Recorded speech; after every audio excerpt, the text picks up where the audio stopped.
please sign this?" When I looked at the paper, I was shocked. "Wait, what is this?" Without faltering, Chris handed me the divorce papers. "It's clear if you look at this paper, isn't it? I want a divorce. Why all of a sudden?" "It's not sudden. I've been thinking about this for a long time.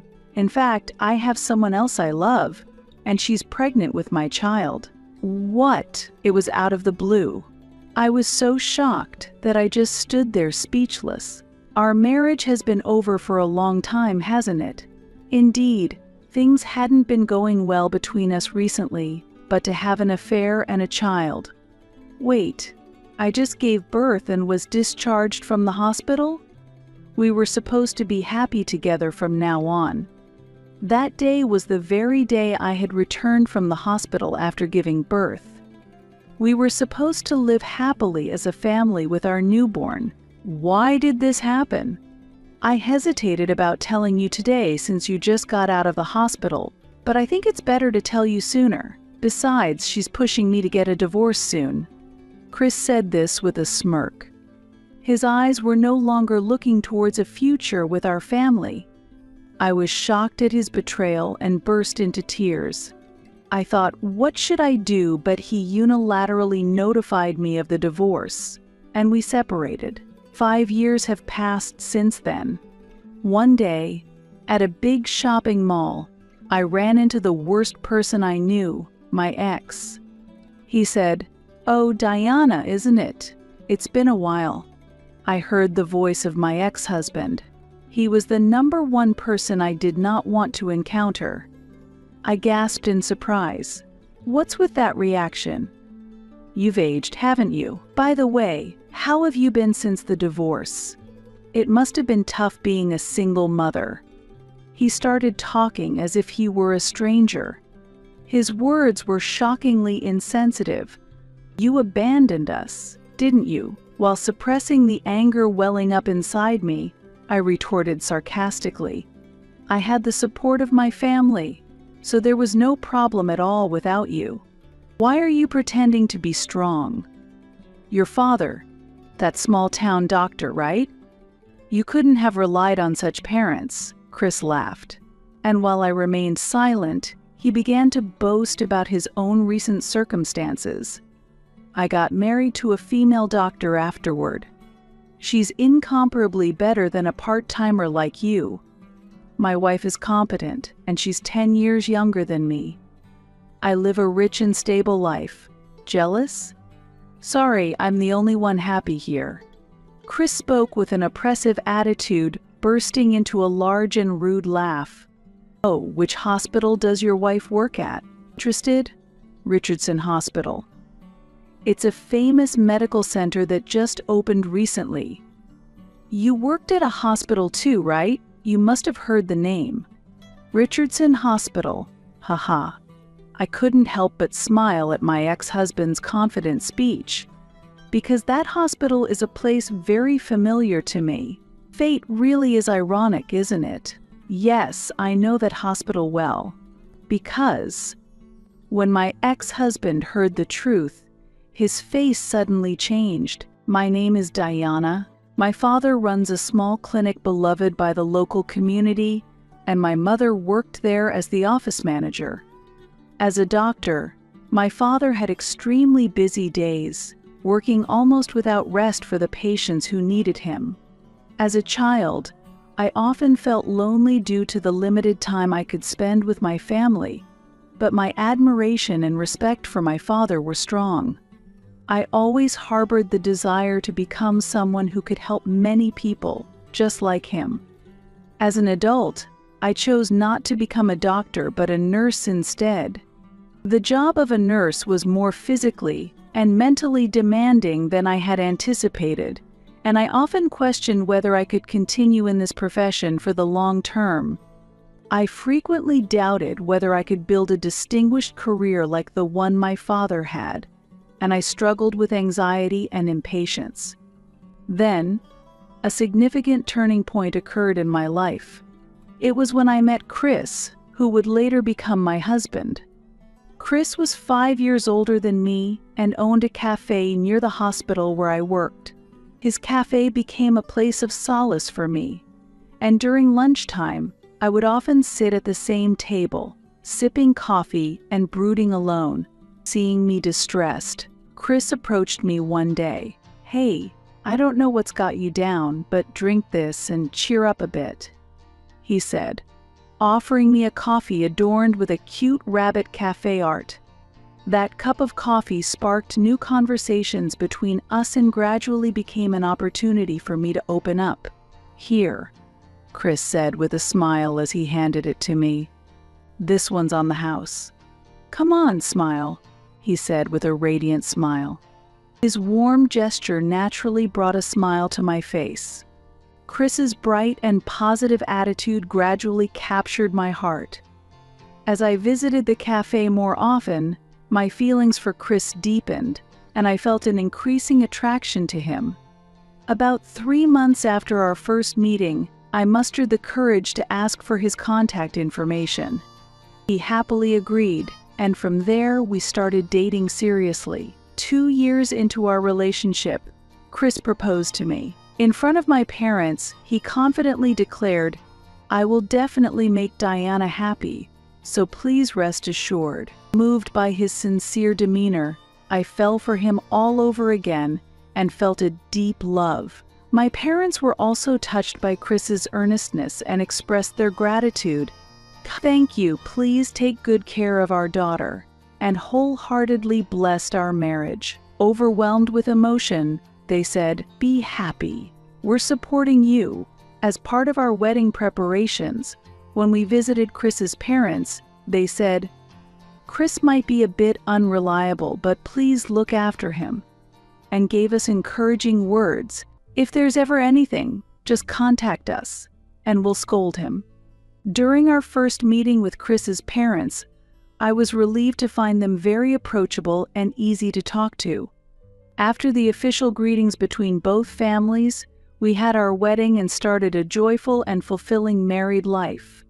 Married life did come with its small grievances and difficulties, but each time we overcame them, our bond strengthened, and the happiness we felt day by day was immeasurable.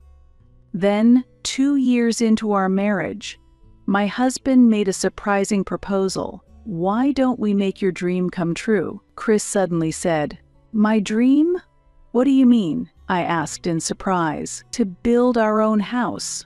Remember," he replied with a smile. "Really? You remembered that?" I exclaimed in surprise. "Of course. I couldn't possibly forget," he said confidently. I had mentioned wanting to build a house during a casual conversation when we were still dating. I was moved and very happy that he had remembered such a minor detail. "Thank you, Chris," I said, expressing my heartfelt thanks. Afterward, we went to a real estate agency and decided to look at various properties. Visiting the housing exhibition was a fun experience in itself. "Wow, look at this. This kitchen is fantastic." I pointed at a modern peninsula kitchen. The idea of cooking in such a spacious kitchen one day excited me. "Indeed, it's wonderful. Cooking in a kitchen like this would be fun. Diana, check out this bathroom too. Isn't it nice? It's so spacious you could relax and enjoy bath time every day," Chris said excitedly. As we joyfully viewed different properties, we expanded our dreams about our future home. We continued to visit properties on weekends, enjoying the time spent together discussing what kind of house we liked and admiring different styles. At the exhibition, we saw houses with various designs and features, discussing the pros and cons of each. While visiting the exhibition, we solidified our image of our ideal home. At one exhibition, we found a house with eco-friendly design features that fascinated us with its ecological considerations. At another, we saw a house equipped with the latest smart home technology and were impressed by its advanced features. "It would be truly wonderful to live in such a house," I exclaimed. "Yes, but realistically, We need to decide which features to prioritize, Chris responded calmly. We meticulously evaluated the features of each house, striving to find the one that best suited our lifestyle. This process was sometimes challenging and filled with indecision, but the time we spent discussing it together was precious and enjoyable. Thus, we continued our discussions to find our ideal home. The time we spent together increased, and as we respected each other's opinions, we continued to dream about our future home. However, the discussion about building the house took an unexpected turn. One holiday, when we narrowed down some criteria and visited the housing exhibition again, surprisingly, we found my mother-in-law there. "Why are you here?" I asked. Her response was unexpected. "Why? Because I'll be living in the same house too. When building, it's good to include my opinions for cohabitation, right?" "What?" I couldn't hide my surprise. When had this been decided? Chris had never mentioned living together with his mother. I quietly asked Chris, out of earshot of his mother, "Chris, what's this all about? I hadn't heard anything about your mother living with us." "Oh, did I not mention it? What?" "Last year, after my father passed away from a heart attack, my mother seemed very lonely. I couldn't overlook that. Indeed, Chris's father had passed away unexpectedly last year. It was very sudden. Chris's parents were very close, and they would always hold hands when going out somewhere on weekends. I always felt comforted watching them. After Chris's father passed away, his mother was devastated, and we were worried, but we never thought she was actually considering living with us. I understand your feelings, but about that, I didn't have a good impression of living together and was worried whether it would work out. However, I couldn't just abandon her. What should we do?" In the silence, perhaps regretting that he hadn't consulted me, Chris apologized. "I'm really sorry. Anyway, my mother is happy to hear about living together, so please accept it," he said, pointing to his mother. She was admiring the modern kitchen and bathroom, walking through the exhibition saying, "This is nice," with sparkling eyes. Seeing her enjoy herself for the first time in a long time made me smile happily too. Our relationship with her was good, and I felt if it makes her a bit happier, then it's okay. Thus, our house planning meetings progressed, and eventually our dream house took shape. Initially, she often stayed in her room, looking at pictures of her late husband and sometimes shedding tears. But life in the new house seemed comfortable for her, and gradually, she began to spend more time in the shared spaces. Initially, I was tired from being overly considerate of her, but as time passed, I found a suitable distance, and I think both of us were living comfortably. However, at one time, a casual remark from Chris created a tense atmosphere. "I think it's about time we had a child," Chris said, causing both his mother and me to exchange surprised looks. "Surprised?" I said. "We don't need to talk about that now," while lightly tapping Chris's leg to urge him to drop the subject. However, my discomfort did not get through to my insensitive husband. "But you know, we've been married for 2 years now, and Mom also wants a grandchild," he said jokingly to his mother. "Yes, of course," she replied, glancing at me with a bit of confusion. "I do want children, but there's no need to discuss it while she is here. Having children is a blessing from heaven, and it doesn't happen immediately. I do want children, but it's a blessing that doesn't just happen overnight, right?" I explained calmly, but my husband responded insensitively again. "What? It's normally easy. Let's start trying for a baby from tomorrow," I sighed.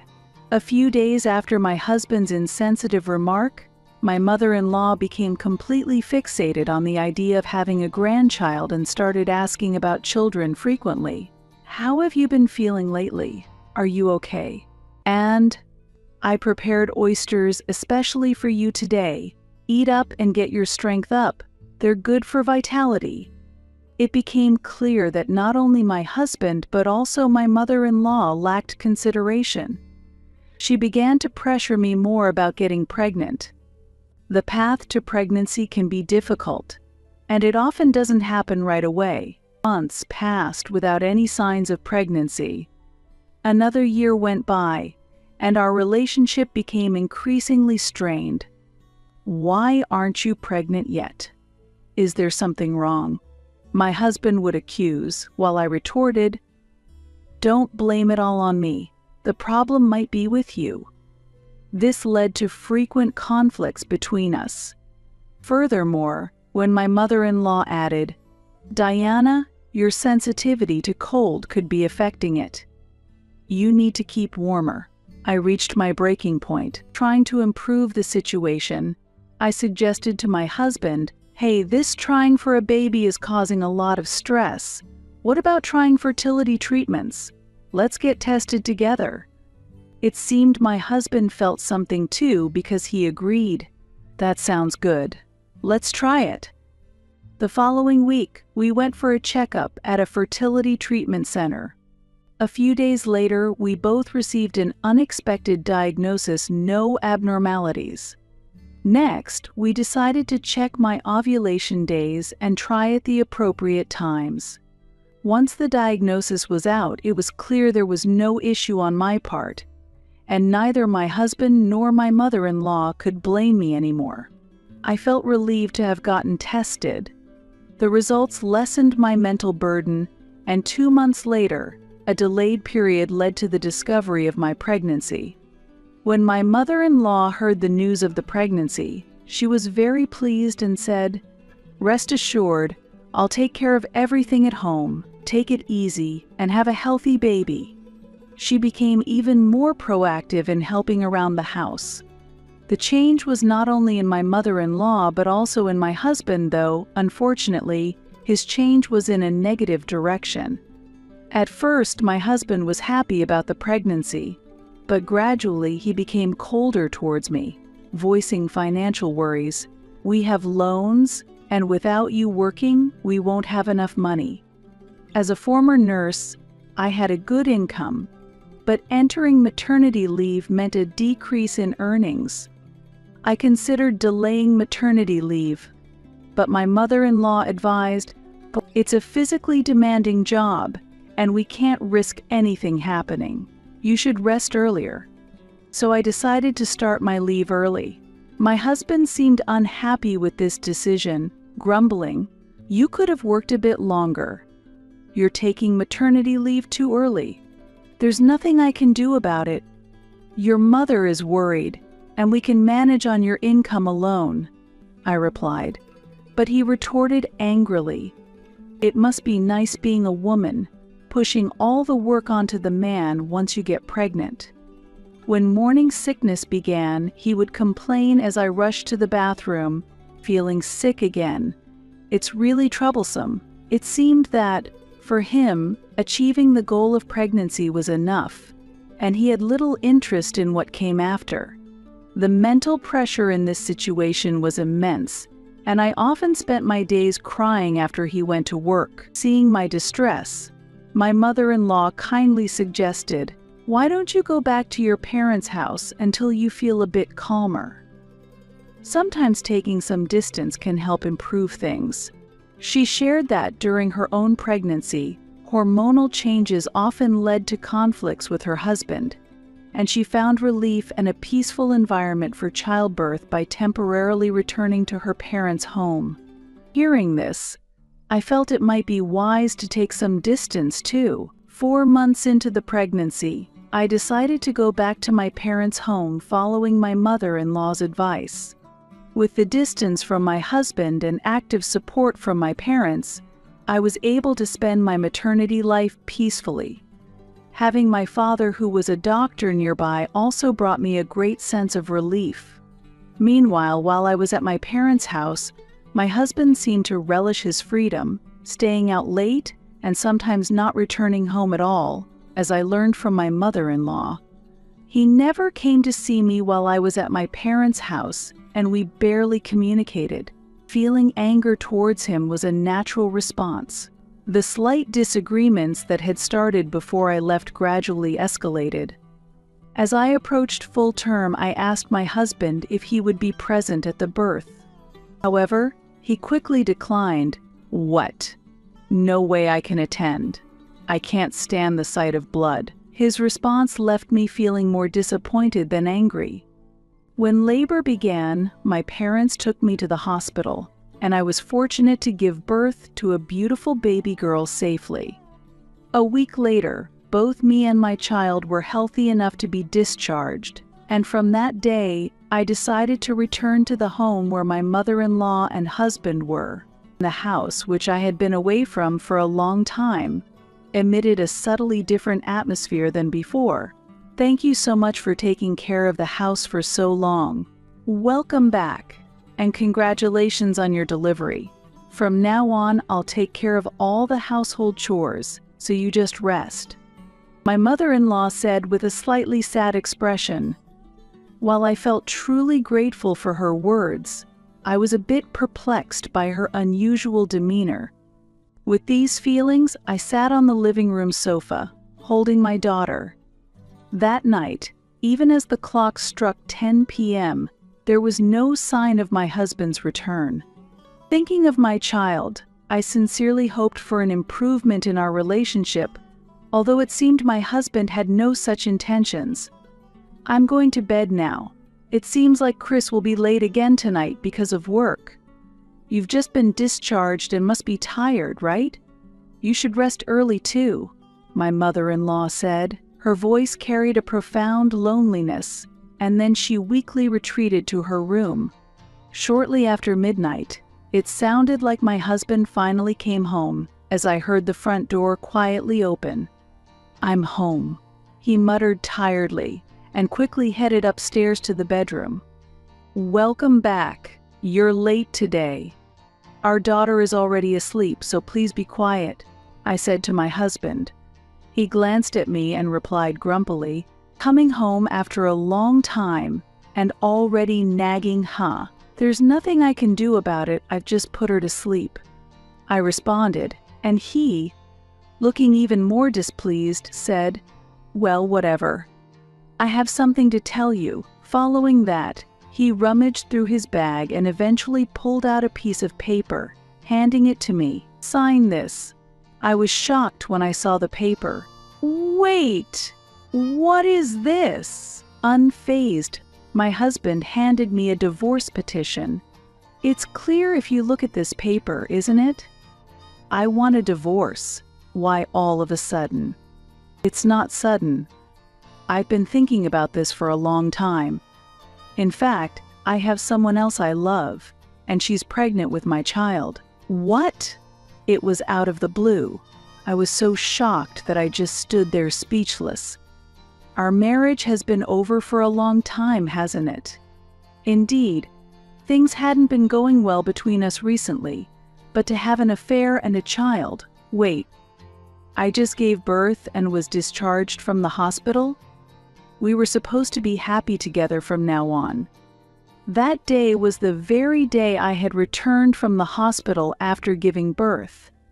We were supposed to live happily as a family with our newborn. Why did this happen?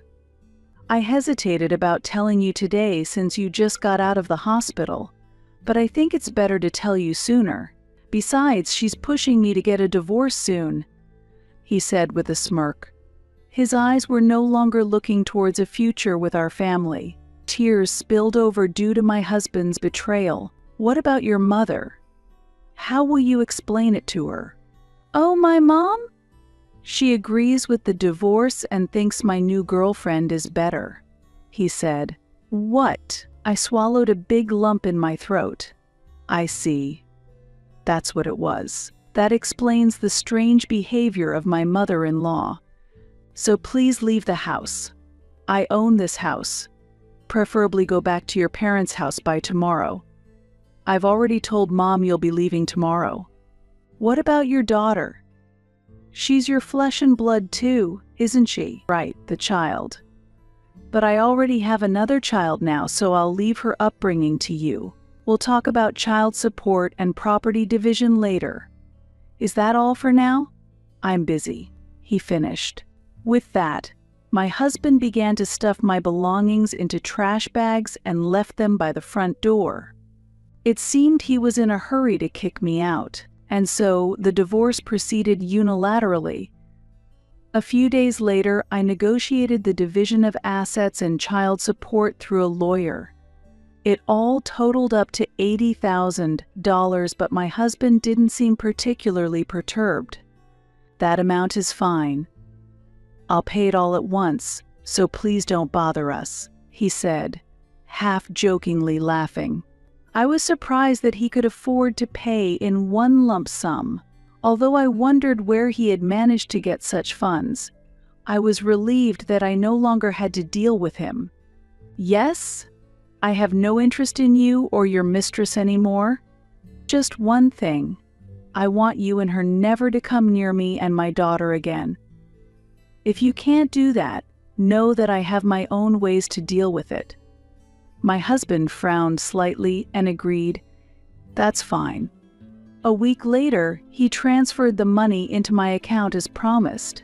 Thus, our marriage abruptly came to an end. 5 years have passed since then, and I am now 35 years old. My daughter, born during that tumultuous time, is already 5 and will be starting elementary school next year. After the divorce, I moved back to my parents' house with my daughter and am still living with them. With the support of my family, I resumed my career as a nurse after giving birth. Life is busy, but with my lovely daughter, each day is enjoyable. One day, while in a large shopping mall, I accidentally ran into him, the last person I wanted to encounter. "Hey, isn't that Diana? Long time no see," he said. I heard the voice of my ex-husband, the last person I wanted to meet. I gasped in surprise. "What's with that reaction? You've aged, haven't you? By the way, how have you been since the divorce? It must have been tough being a single mother." He started talking as if he were a stranger. His words were shockingly insensitive. "You abandoned us, didn't you?" While suppressing the anger welling up inside me, I retorted sarcastically, "Thanks to my family's support, there was no problem at all without you." "What are you pretending for? Your father, that small-town doctor, right? You couldn't have relied on them." My ex-husband laughed mockingly. His sneering words made my anger rise and my hands trembled. I wanted to hit this terrible man right then and there, but I knew that wouldn't change anything. Unpleasant memories from the past flashed through my mind, and I fell silent.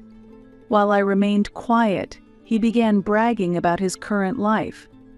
"After we split, I married a female doctor. She's incomparable to a part-timer like you. My wife is capable and 10 years younger than me. We live a wealthy, stable life. Jealous? Sorry, I'm the only one happy here." His high-handed attitude was accompanied by a loud, rude laugh.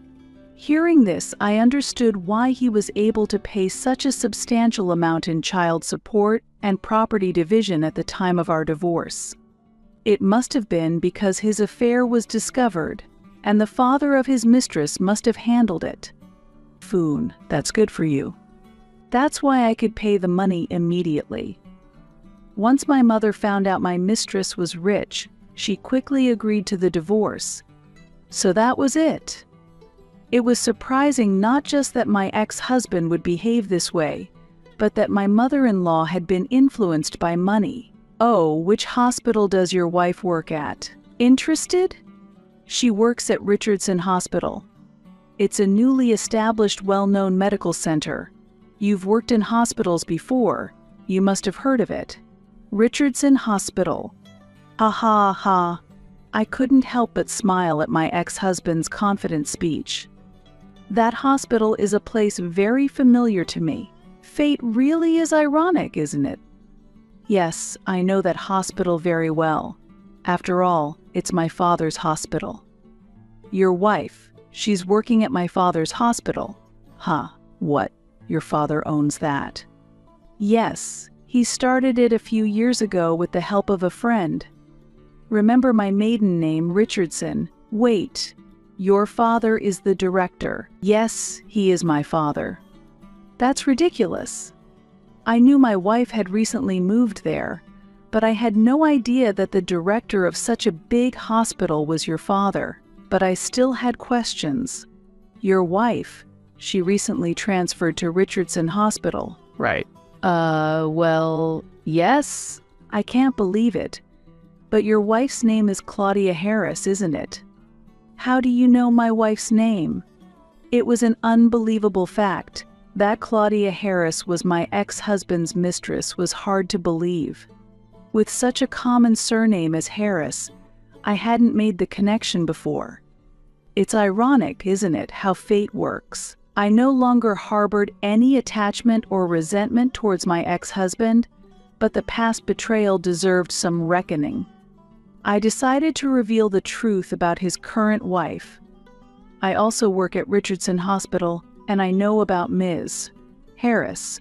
She came to us a year ago after a scandal involving an affair with a married patient at her previous job. An affair with a married patient. Weren't you aware? Sorry, but that incident is quite well known at our hospital. It was revealed at her previous hospital that she had a relationship with a young patient, which caused a huge uproar with his wife. It was settled amicably, but you didn't know about that. No way, Claudia. Doing such things. My ex-husband turned pale, seemingly stunned. He seemed to recall something, muttering, really, at that time. So that time as well, come to think of it, right after Ms. Harris transferred, I remember a girlfriend of a male high school student who was hospitalized started yelling in the hospital room that Dr. Harris had harassed her boyfriend. Going after a high school student, that's really something. There are rumors she likes younger guys. What? What does that mean? Affairs with married patients harassing high school students? And to think Claudia doesn't do anything with me. That's strange. No, I don't care about her not doing anything with me right now. It's utterly incomprehensible. My ex-husband was clearly confused and overwhelmed by the revelations. It was an indescribable scene. It's funny, isn't it? Didn't even know about it. Maybe she lost interest because you've gotten older. Or perhaps with all the lovers she has, she doesn't need you anymore. Just like someone else from your past. Both of you have a preference for younger ones, I said while struggling to hold back my laughter. My ex-husband couldn't say anything, just stood there dumbfounded. Later, I decided to share an update about my current situation with my ex-husband. Actually, I have a new partner now. He's a doctor at Richardson Hospital, a wonderful man. My father really likes him too. My daughter is almost old enough to start school and she's absolutely adorable. He treats her very well, and we are filled with happiness every day. Sorry for being so happy, I told him. Unable to hide his irritation, my ex-husband countered, "There's no way my wife would do such a thing." But I just quietly walked away. What goes around comes around indeed. After the birth of our daughter, my ex-husband left me to marry a young and attractive doctor. However, his new wife had her own issues, often engaging in affairs with younger men. Had my ex-husband not spoken to me at the mall that day, I might never have learned her secrets. It's ironic.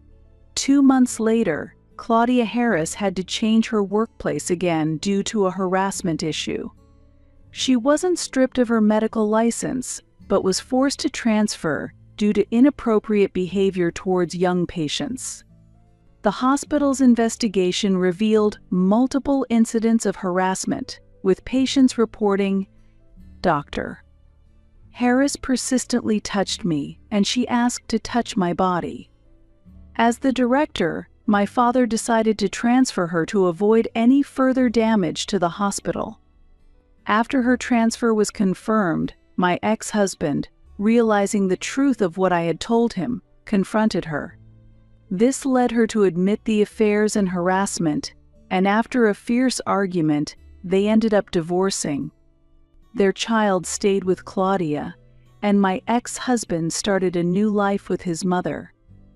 Meanwhile, I live each day feeling blessed with a loving partner, adorable children, and supportive parents. Actions always come back to you. I am committed to living honestly and correctly moving forward.